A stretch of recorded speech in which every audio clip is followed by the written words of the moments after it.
2017 metai, gruodžio 27 diena. Darbas su amerikiečių Akitos veislė patelė.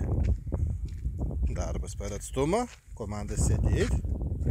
Sėdėti.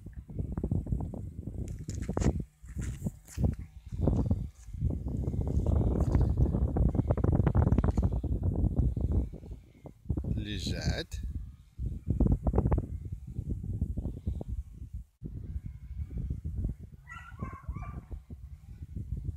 Сидеть.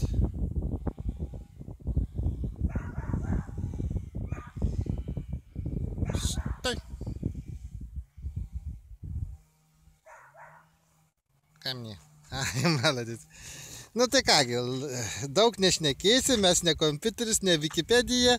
Labai graži veislė, labai gražuoliukė veislė ir dar kalaitė. Na, tai yra ganėtinai nauja veislė Lietuvoje, žodžiu, ypač amerikiečiai, bet jau su jais praktikos, ojojoj, kiek aš turiu.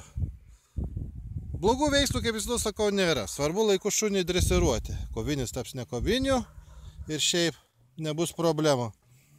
Šios veislės bruožas pastebėjau, jie tokie įdomi psichika, kad tokie nepriklausomi. Nu, kaip sulyginti, vokietukas labradoras pribėgs prie tavęs, apsikabinkim, o jie tokie santūriai, ypač patinai. Kalaitis be abejo švelnesnis, bet su patinais, kiek buvo, jie tokie karaliai nepriklausomi. Nu, Wikipedijoje dėja teisingai rašo, žodžiu, kas reikalauja griežtos rankos. Na, bet kartuoju, sakau, darbus reikia daryti laiku.